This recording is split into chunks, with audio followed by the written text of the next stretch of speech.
할렐루야. 우리 하나님 날마다 새 일을 행하시는 분이십니다. 믿으십니까? 날마다 새 일을 행하신 하나님은 특별한 경우를 제하고는 사람을 통해서 일하시죠. 어떤 사람입니까? 영과 진리로 예배하는 사람. 영으로 예배한다라고 하는 것은 성령의 이끄심을 따라 예배하는 것이고, 또 진리로 우리가 예배한다라고 하는 것은 진리의 말씀 앞에 우리의 삶을 조종하고 순종하는 것입니다. 오늘도 이 자리에 나와서 예배하시는 우리 모두가 성령의 이끄심을 따라 선포되는 진리의 말씀 앞에 여러분의 삶을 조종하시고 또 순종하심으로 하나님의 새 역사의 주인공 되시는 저와 여러분 우리 모두가 될 수 있기를 다시 한번 주님의 이름으로 축원합니다.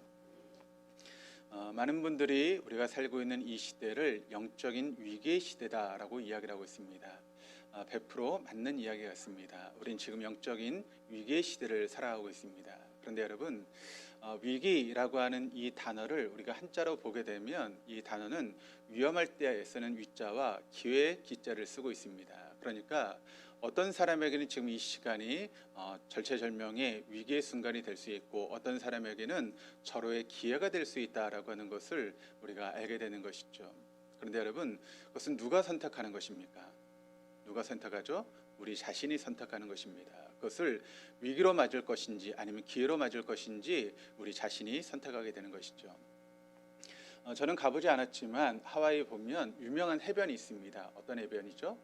와이키키라고 하는 그런 해변이 있습니다. 그런데 그 해변이 유명한 것은 전문 서퍼들이 거기서 이제 파도를 타기 때문에 유명한 장소로 알려지고 있습니다. 그런데 그 와이키키 해변에 50년을 주기로 굉장히 큰 파도가 밀려온다는 것입니다. 그러면 거기서 이제 파도를 타는 서퍼들 입장에서 보면 어떤 사람들은 그 파도가 몰려올 때 이런 생각을 한대요. 그 파도에 내가 혹시 휩쓸려 가면 어떻게 되나, 내가 거기서 어려움을 당하면 어떻게 하나 라고 하는 그런 생각으로 파도가 올 때 엄두를 내지 못하는 사람이 있는가 하면, 어떤 사람은 내가 이렇게 젊었을 때 그런 큰 파도를 탈 수 있게 되다니 이것은 나에게 행운이다라고 생각하고 그 파도를 기다리는 사람이 있다는 것입니다. 그러니까 똑같은 파도가 옴에도 불구하고 어떤 사람은 그것을 위험으로 받아들이지만 어떤 사람은 절호의 기회로 행운으로 받아들이는 사람이 있다는 것이죠. 그런 면에서 지금 우리가 맞이하고 있는 이 위기는 위험이 아니라 기회로 맞이할 수 있는 그런 은혜의 시간이다라고 하는 것을 여러분 잊지 마시기를 바랍니다. 아무리 상황이 어렵고 또 우리의 주변 환경이 어렵다 할지라도 그것을 위기로 받아들이지 않고 기회로 받아들이면 그 같은 시간을 통해서 하나님 우리를 새롭게 빚어가시고 만들어 가실 것입니다. 우리가 3년여의 그런 코로나 시간을 보내오면서 참 많은 어려움을 겪었습니다. 예배를 드리고 또 함께 모여서 식탁에 교제를 나누고 함께 모이는 그 자체가 어려운 시간이 되었죠. 그래서 예배 시간에 나오는 것이 눈치가 보이고, 때로는 예배 시간에 이제 교회에 참석했다는 것 때문에 각서를 쓰는 사람들도 있었고, 또 심할서를 쓰고, 특별히 내가 예배에 참석해서 어떤 코로나의 문제가 생기면 그 모든 책임을 내가 지겠다라고 하는 각서를 쓰는 그런 회사도 있었다라고 이야기를 들었습니다. 그런 시간을 지나오면서 내가 그렇게까지 신앙을 지켜야 될 이유가 있는가? 내가 믿는 예수가 그만한 가치가 있는 분이신가? 라고 하는 것을 우리는 항상 물을 수 있어야 됩니다. 자꾸 질문을 하면서 내가 정말 믿는 예수님이 그만한 가치가 있는 분이신가에 대한 그런 질문을 던지고 그것에 대한 해답을 가지고 있어야 한다는 것이죠. 여러분, 성경은 우리에게 뭐라고 이야기를 하고 있습니까? 성경에서 말하는 교회는 어떤 공동체입니까? 성경에서 우리에게 말하고 있는 교회는 절망의 공동체가 아니라 언제나 소망의 공동체라고 하는 것을 우리에게 말씀하고 있습니다. 그러므로 여러분, 교회 안에서 절망을 이야기하는 삶, 또 절망을 이야기하는 공동체가 있다면 그것은 진정한 의미의 교회일 수 없습니다. 진정한 교회는 소망의 그런 공동체로서 소망을 이야기하고 하나님께서 이루실 그런 희망을 말하는 것이 진정한 교회의 모습인 줄 믿습니다. 그러면 우리가 어떻게 아무리 어려운 상황 가운데 있다 할지라도 소망의 공동체를 우리가 만들어갈 수 있는 것이겠습니까? 그것은 바로 우리의 정체성이 분명할 때 우리는 소망의 공동체를 만들어갈 수 있다는 것입니다. 내가 누구인가? 그 같은 정체성이 우리에겐 분명해야 된다는 것이죠. 여러분, 우리는 어떤 존재입니까? 우리는 하나님의 구원 안에 있는 인사이더다라고 하는 것을 우리는 계속 말씀을 통해 나누고 있죠. 하나님의 구원 밖에 있는 아웃사이더가 아니라 하나님의 구원 안에 있는 인사이더라는 것입니다. 그러므로 우리는 하나님의 백성들이다. 또 하나님 나라의 시민권을 가지고 있는 그런 사람들이다라고 하는 것을 잊지 말아야 되는 것이죠. 그러므로 여러분, 우리의 시민권은 어디에 있습니까? 하늘나라에 있다는 것입니다. 그러면 우리가 두 발을 딛고 있는 이 땅에서 우리는 어떻게 살아가야 될까요? 시민권은 하늘에 있으니까 우리 이 땅에서 나그네로서 살아갈 수밖에 없는 것입니다. 나그네지만 그러나 이 세상의 나그네와는 근본적으로 다르다는 것이죠. 왜냐하면 우리는 하늘 본향을 바라보고 살아가는 그런 사람이기 때문에 그렇습니다. 우리에겐 돌아갈 본향이 있는 그런 사람들이기 때문에 이 세상의 나그네와는 다르다는 것입니다. 우리가 지금 요한계시록의 말씀을 한동안 배우면서 여러분, 우리가 살고 있는 이 세상은 뭐라고 말씀을 드렸죠? 우리가 살고 있는 이 세상은 마지막 때 한 방에 훅 간다. 흔적도 없이 사라지는 것이 이 세상의 모습이다라고 하는 것을 여러분과 함께 말씀을 나눴습니다. 그렇다면 한순간에 사라질 수밖에 없는 이 세상에서 우리가 지금 살고 있는데 우리가 어떻게 살아가야 하는 것이겠습니까? 우리가 살아가는 이 70년, 80년의 인생을 어떻게 살아가는 것이 여러분 맞는 것이겠습니까? 그것은 바로 우리가 선교적인 삶을 살아가는 것입니다. 나그네로서의 정체성을 분명히 하고 우리가 이 땅에서 세상 사람들이 줄 수 없는, 하나님만이 줄 수 있는 그런 소망을 세상 사람들에게 전하는 삶을 살아가는 것이 저와 여러분의 모습이어야 한다라고 하는 것을 여러분 잊지 마시기를 바랍니다. 예수 믿으면 부자 되고, 예수 믿으면 건강하고, 예수 믿으면 성공한다라고 하는 이야기가 여러분 성경 어디에 있습니까? 성경 한번 찾아보시길 바랍니다. 예수 믿으면 부자 되고 예수 믿으면 성공한다라고 하는 이야기를 여러분 우리가 찾을 수 있다면 저희가 가져오시길 바랍니다. 그런 부분은 성경 어디에도 나와 있지 않습니다. 그런데 성경에 나와 있지 않은 그런 이야기를 우리가 자꾸 하면서 교회가 어려움을 당하고 문제가 생기는 것들을 우리가 보게 됩니다.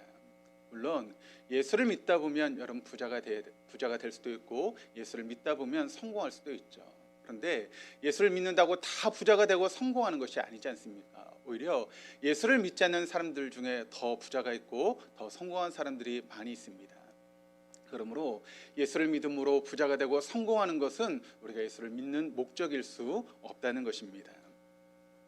영원한 하나님 나라, 그 본향을 바라보며 이 세상에서 우리가 삶을 살아가면서 헛된 것에 소망을 두지 않고 삶을 살아가기 위해서 우린 예수를 지금 믿고 있는 것입니다. 그러므로 예수를 믿는 가장 중요한 이유는 분명한 정체성을 가지고 오늘을 살아가기 위해서 우리가 예수를 믿는 것입니다. 그런데 여러분, 이런 삶이 어떻게 우리에게 가능할까요? 그것은 바로 성령님과 함께 성화의 삶을 살아갈 때만 우리가 그와 같은 삶을 살아갈 수 있다는 것입니다. 그러니까 성교적인 삶이라는 것을 다른 말로 이야기를 하면 바로 성화의 삶이다라고 우리가 이야기할 수 있습니다.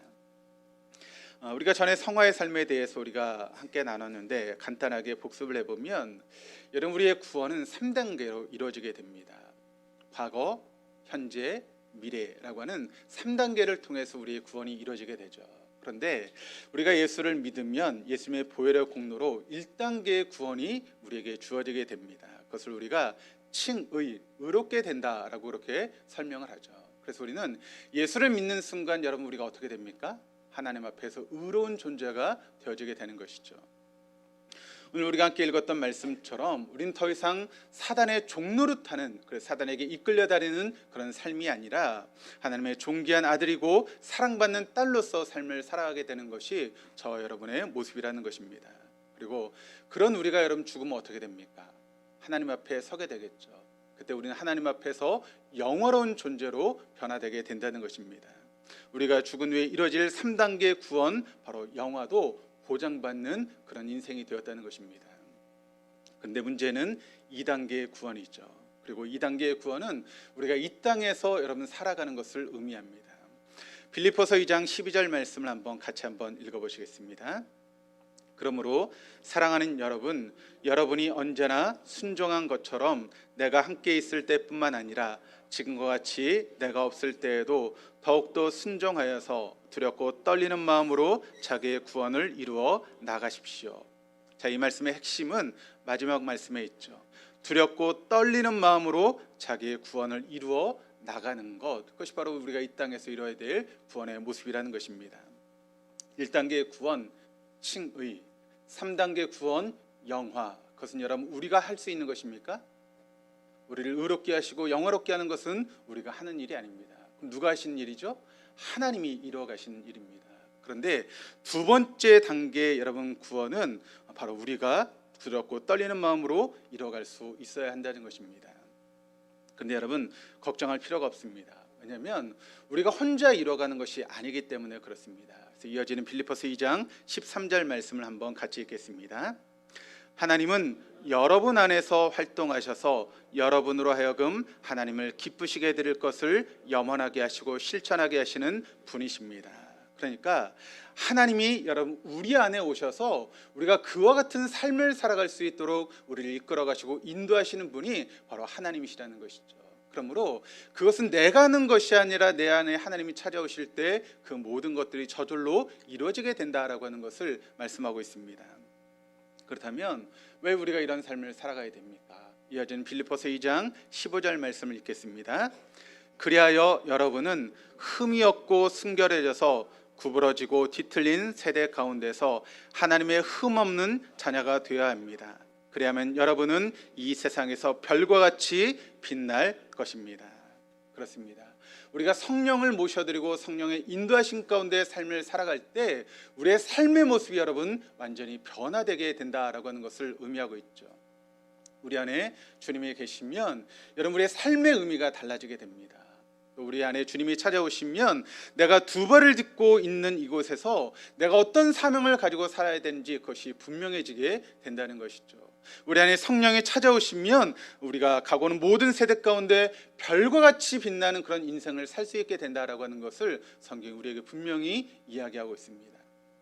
그러므로 우리가 성령을 모시고 우리 안에 성령이 오실 때 이와 같은 놀라운 변화의 역사가 저와 여러분의 삶 가운데 이루어지게 되는 줄 믿으시기를 바랍니다.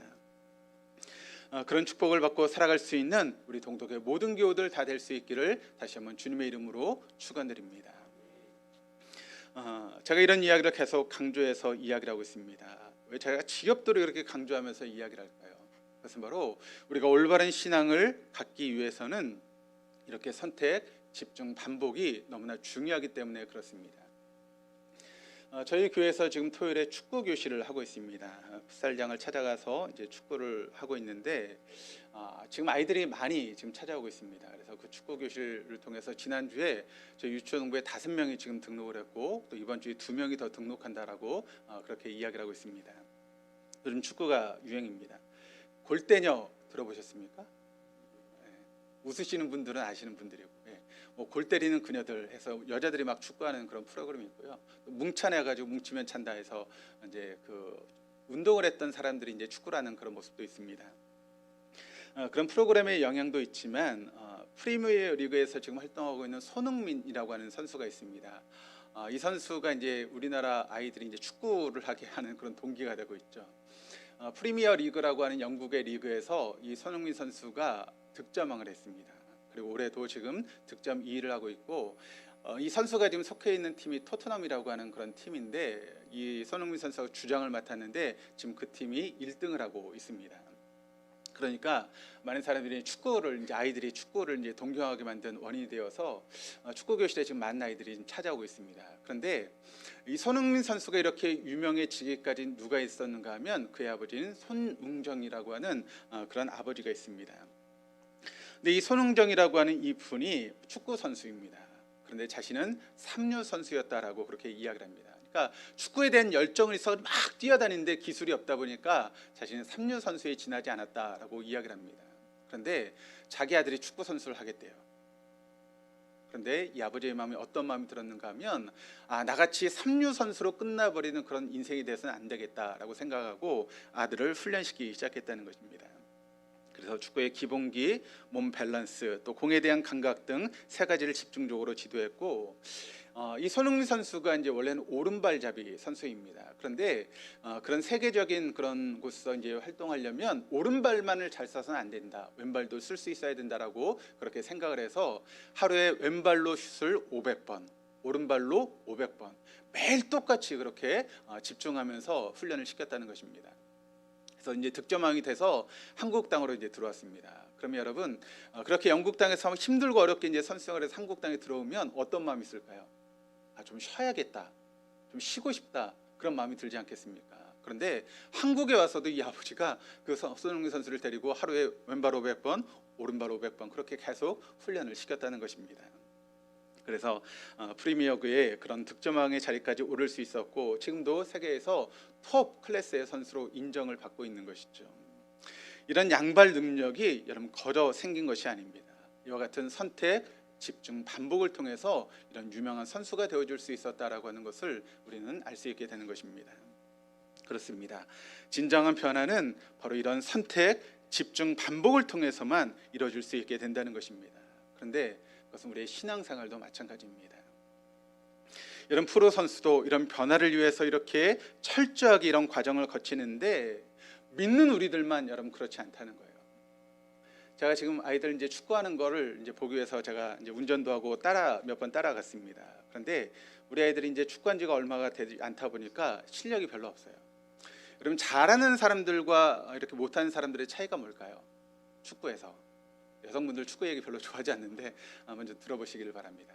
못하는 아이들을 보면 여러분 어떤 특징이 있을까요? 공만 쫓아다녀요. 공이 쪽은 모든 아이가 다 몰려가고 또 저쪽으로 가면 또 다 몰려가고 공만 쫓아다닙니다.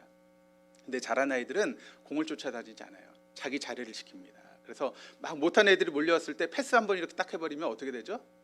골키퍼하고 1대1의 절호의 기회를 맞이하게 되는 것이죠. 그런데 못하는 사람들은 공만 쫓아다닙니다.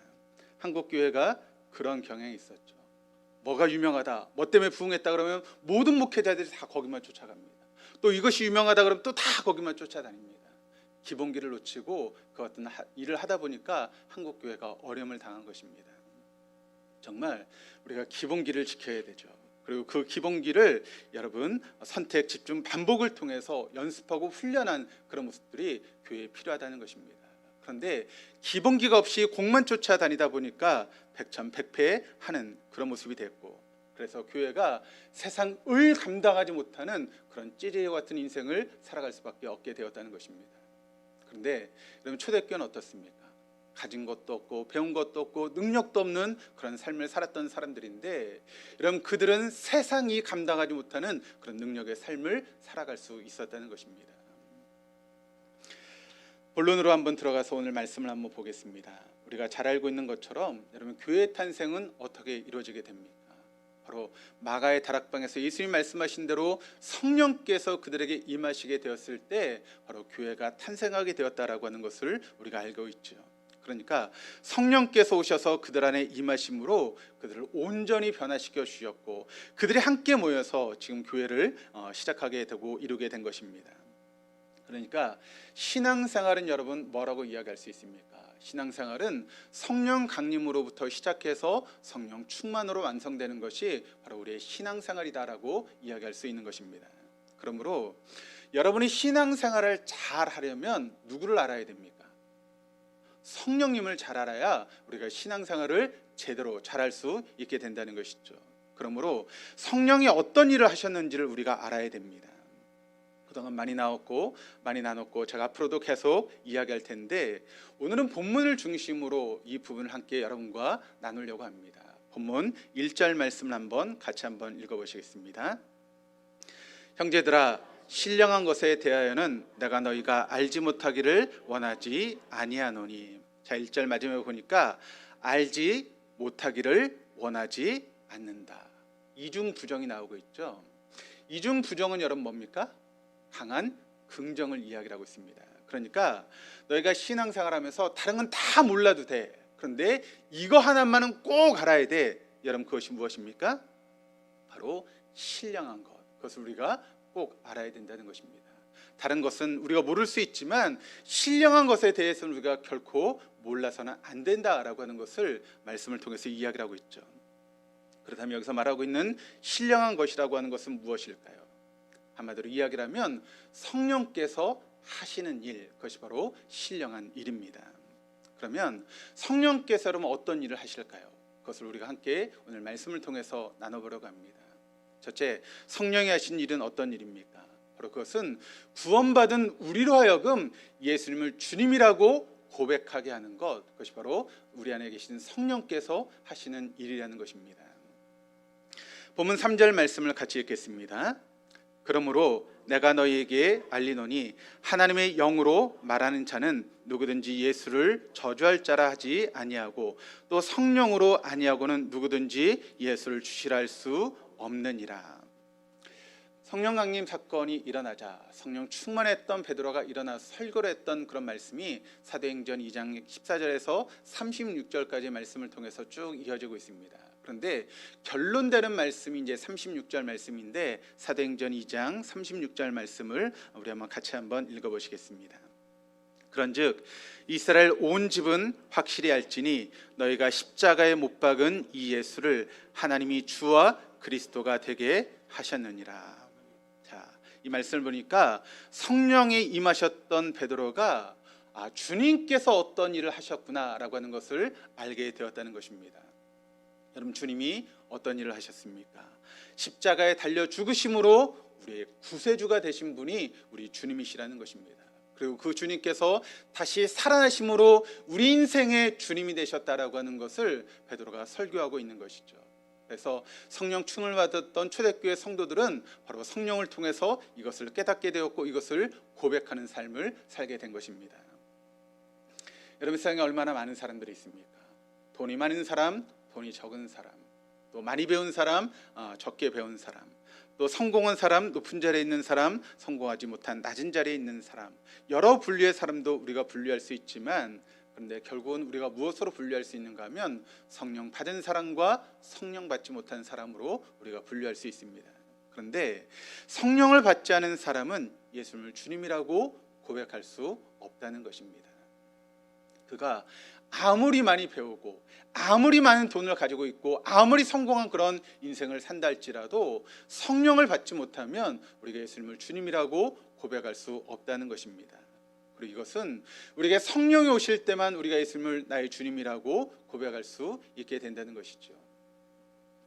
지금도 세상에서 여러분, 많은 사람들이 교회에 대해서 안 좋게 이야기를 하고 있습니다. 또 예수를 믿는 사람들을 손가락질하는 사람들이 있습니다. 여러분, 그 사람들이 특별하게 여러분 잘못된 사람이고 죄를 많이 짓고 그런 사람이 결코 아니라는 것입니다. 그들이 나쁜 사람이기 때문에 교회에 대해서 그렇게 안 좋게 이야기하는 사람이 아니라는 것이죠. 단지 그들의 교회에 대해서 이렇게 이야기하는 것은 그들이 성령을 체험하지 못했기 때문에 그런 행동을 할 수밖에 없다는 것입니다. 여러분이 지금 이 자리에 있습니다. 그리고 예배를 드리고 있습니다. 여러분, 예배를 드리는 것이 여러분이 많은 것을 배웠기 때문에 지금 이 자리에 나왔습니까? 돈이 많기 때문에 이 자리에 나왔습니까? 성공을 했기 때문에 이 자리에 나와서 지금 예배를 드리고 있습니까? 그렇지 않죠. 우리가 이 자리에 나와서 예배를 드릴 수 있는 것은 우리 안에 성령께서 계시기 때문에 우리가 이 자리에 나올 수 있는 것이고 예배할 수 있는 것입니다. 성령님이 우리에게 오셔서 우리를 어여삐 여기시고 우리에게 그런 축복을 허락해 주셨기 때문에 우리가 주님 앞에 나와서 예배의 자리를 지키고 예배할 수 있는 것입니다. 그런 은혜가, 그런 축복이 여러분의 삶 가운데 있기를 주님의 이름으로 축원합니다. 둘째로, 여러분, 성령이 하신 일은 무엇일까요? 우리에게 오셔서 우리가 신앙생활을 잘할 수 있도록 우리에게 은사를 주시는 분이 바로 성령 하나님이시라는 것이죠. 4절 말씀을 보니까 이렇게 이야기를 합니다. 은사는 여러 가지나 성령은 같고. 여기 은사라고 하는 것이 이제 어떤 의미로 우리가 이야기를 하면 좀 쉽게 설명을 하면 연장이라고 이제 좀 설명을 할 수 있을 것 같습니다. 연장, 일을 할 때 쓰는 연장. 저희 교회가 이제 식당하고 이렇게 리모델링을 할 때 목수분이 오셨어요. 그래서 목수분이 오셔서 이제 저희 교회를 이렇게 조금 손 보실 때 제가 이렇게 유심히 봤습니다. 여러분, 프로와 아마추어의 차이가 뭘까요? 프로와 아마추어의 차이. 제가 보니까요, 여러 가지가 있을 수 있지만 연장이 틀려요. 연장이. 우리는 못을 박으려면 어떻게 합니까? 망치를 들죠. 망치를 들고 막 이렇게 못을 박습니다. 그러다 어떻게 하죠?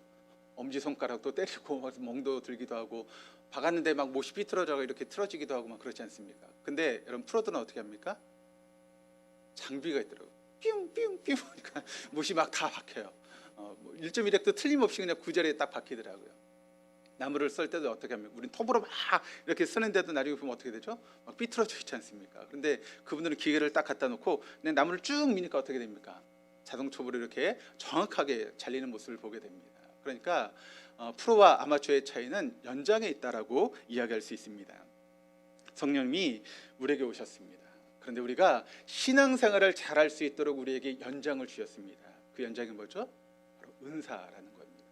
은사가 우리가 신앙생활을 잘할 수 있도록 만드는 연장과 같은 그런 역할을 하고 있다는 것이죠. 8절에서 11절까지 본문 말씀, 이제 그 뒤에는 나온 말씀인데 8절에서 11절까지 말씀 한번 읽어보겠습니다.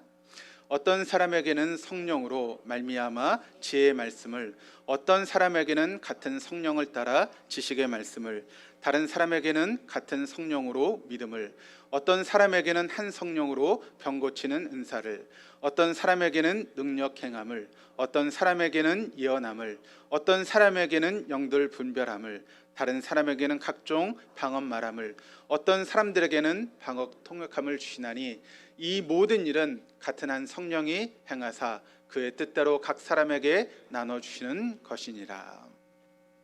자, 성령님은 우리들이 이 세상에서 신앙생활을 잘할 수 있도록, 더 나아가서 기쁘고 활기차게 삶을 살아갈 수 있도록 우리에게 은사를 주신다는 것입니다.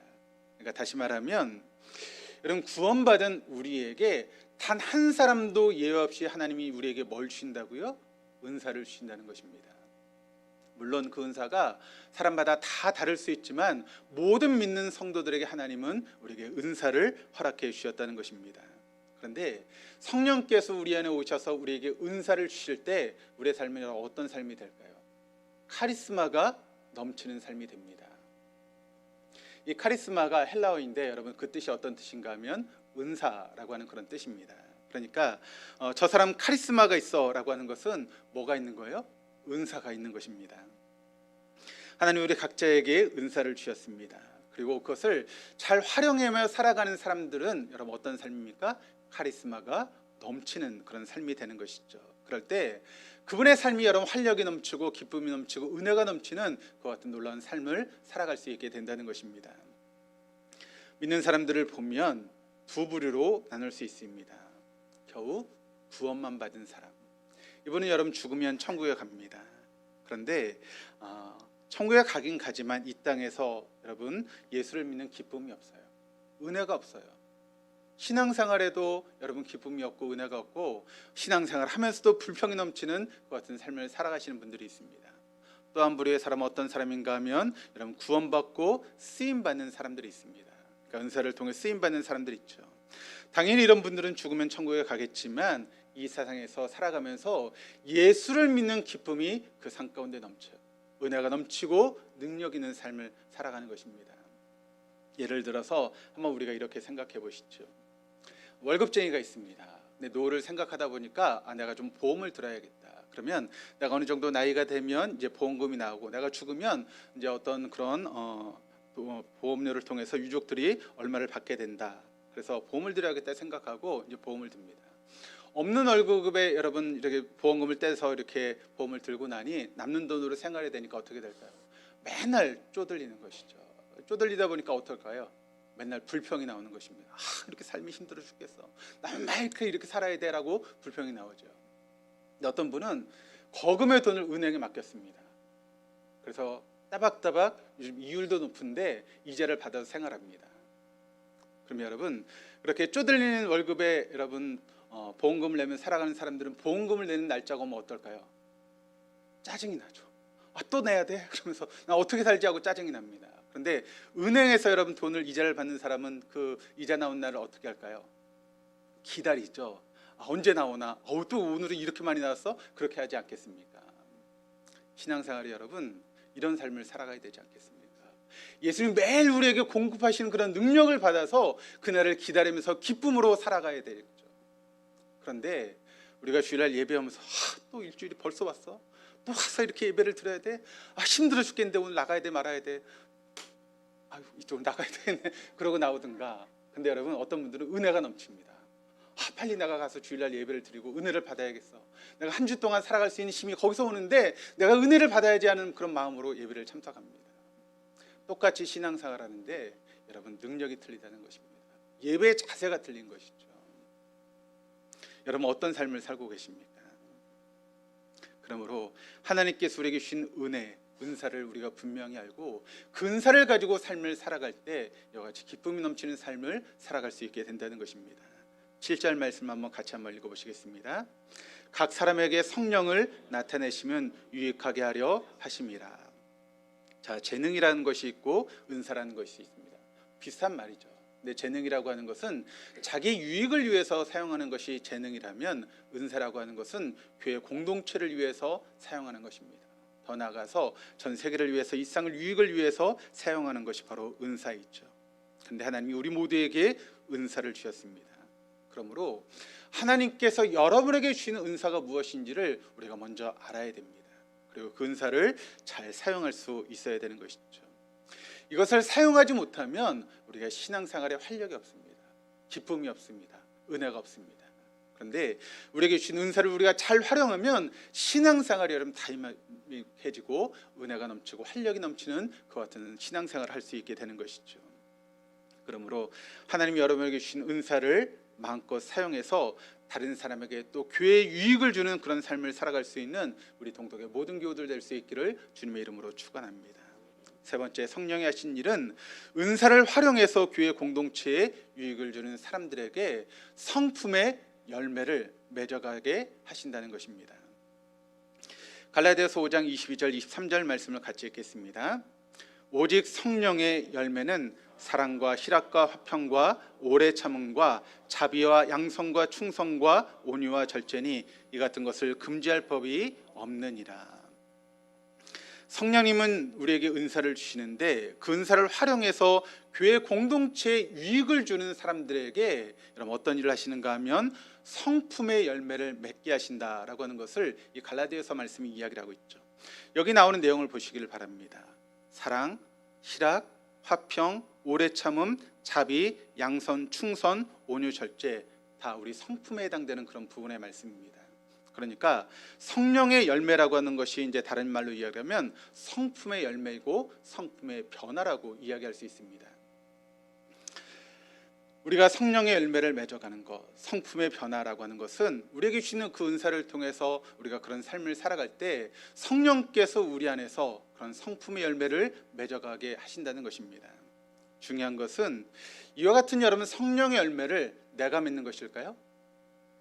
내가 맺어가는 것입니까? 아닙니다. 이것은 무슨 열매입니까? 성령의 열매입니다. 그러니까 성령께서 맺어가신 열매라는 것이죠. 그러니까 나무를 한번 보시기를 바랍니다. 과일나무가 있으면 그 나무가 여러분 뿌리를 깊게 내리고 있으면 때가 되면 어떻게 됩니까? 저절로 열매가 맺혀지게 되는 것이죠. 그러므로 우리가 성령에게 붙어 있으면 우린 저절로 어떻게 됩니까? 이런 성령의 열매를 맺어가는 인생을 살아갈 수 있게 된다는 것입니다. 그렇습니다. 성령의 이끄심을 따라서 맡겨진 은사, 카리스마 넘치는 그런 삶을 살아갈 때 별과 같이 빛나는 인생을 살다 보면 어느새 자연스럽게 우리의 삶 가운데 그런 성품의 열매가 맺어지게 된다는 것입니다. 그래서 사랑의 사람, 희락의 사람, 화평의 사람, 오래 참음의 사람, 자비와 양성과 충성과 온유와 절제를 누리는 그 같은 성품이 여러분의 삶 가운데 맺혀지게 되는 것입니다. 그럴 때 세상에 알 수도 없고 줄 수도 없는 기쁨과 평안이 여러분의 삶 가운데 넘치게 되고 여러분이 하나님의 그런 축복의 통로로 귀하게 쓰임받게 될 줄 믿습니다. 사랑 우리 동독의 모든 교우들이 그와 같은 능력의 삶을 살아갈 수 있기를 주님의 이름으로 축원합니다. 제가 벌써 이렇게 신앙생활을 돌아봤더니 신앙생활한 지가 벌써 거의 50년 가까이 됐고요. 목회도 벌써 30년 가까이 이제 목회를 하고 있습니다. 근데 요즘에 와서 제가 요즘 이제 겨우 신앙생활이 뭔지 목회가 뭔지 조금 알 것 같아요. 지금까지 뭐 했는지 모르겠지만 지금에서야 목회가 이런 것이구나, 신앙생활이 이런 것이구나라고 하는 것을 조금 알 것 같습니다.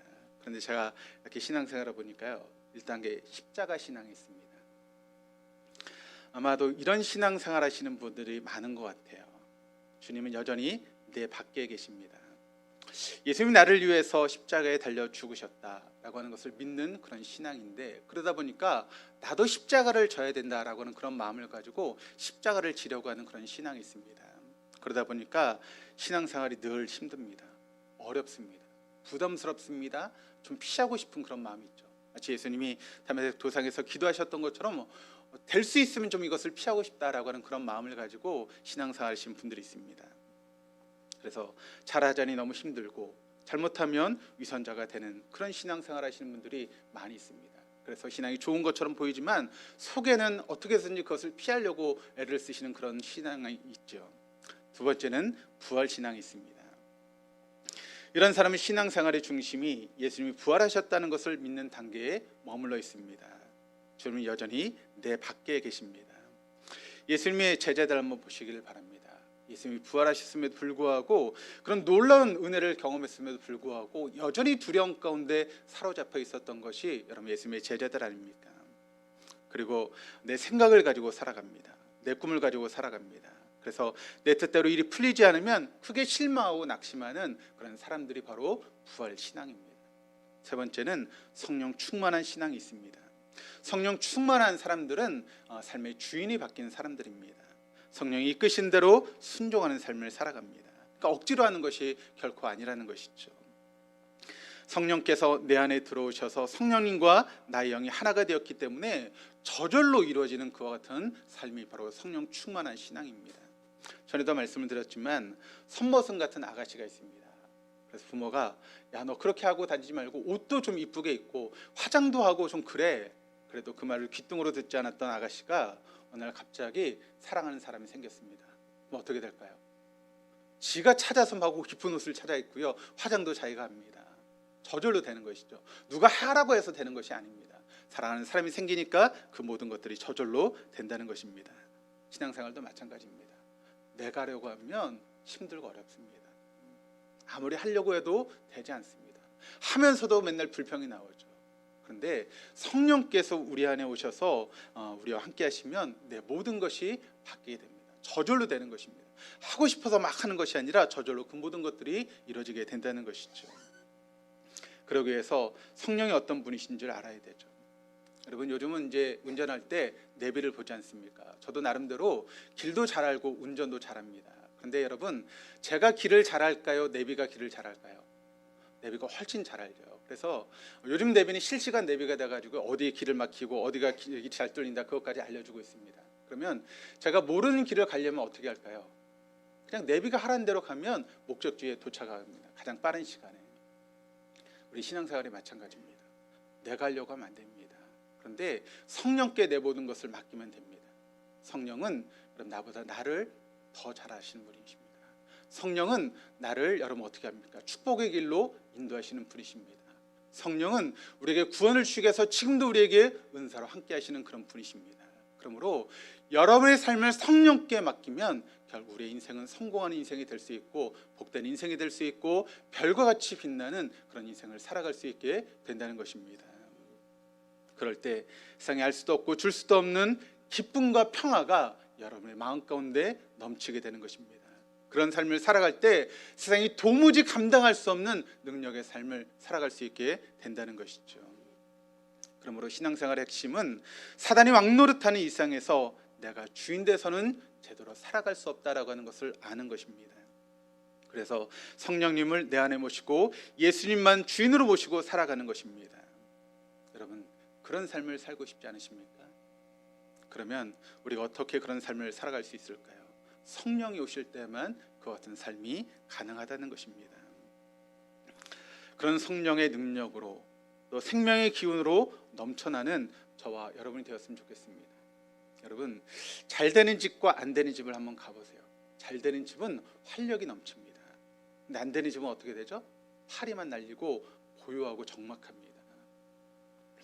요즘 저희 유초동부가 막 새로운 애들이 오다 보니까 막 활력이 넘쳐요. 활력이 넘치다 못해서 막 난장판이 되고 있는 그런 사정이 있는데 근데 그 모습을 보니까 기쁘더라고요. 아이들이 없어서 조용한 것보다 난장판이 되도록 아이가 많은 게 낫지라고 하는 그런 마음이 들어서 우리 참 그렇게 난장판을 만든 아이들을 보면서 감사하다라고 하는 그런 마음이 생겼습니다. 저는 우리 교회가 그런 교회가 되었으면 좋겠습니다. 활력이 넘치는 교회가 되었으면 좋겠습니다. 그냥 조용하게 그냥 죽어있는지 살아있는지 모르는 그런 교회가 아니라 성령께서 우리 안에서 우리를 넘치는 그런 활력으로 이끌어가는 그런 교회를 만들어갔으면 좋겠습니다. 그런 신앙생활 여러분 하고 싶지 않으십니까? 이 시간 이대로는 안 되겠다, 정말 나도 달라지고 싶다라고 하는 그런 갈망을 가진 분들을 은혜의 자리에 초대합니다. 그런 열망이 있으신 분들은 이 시간 함께 성령님을 초청하는 그런 시간을 한번 가져보러 갑니다. 간절한 마음으로 한번 뜨겁게 이 시간 기도하는 시간이 되었으면 좋겠습니다. 주님, 나에게 오시옵소서. 제가 이대로는 안 되겠습니다. 지금 저에게 생명의 기운으로 가득 채워주셔서 그런 마음으로 내가 신앙생활을 할 수 있는 그런 사람 될 수 있도록 인도하여 주옵소서. 이 시간 우리 한번 주여 한번 크게 부르시고 뜨겁게 한번 성령을 초청하는 그런 기도하시면서 하나님 앞에 나아가도록 하시겠습니다.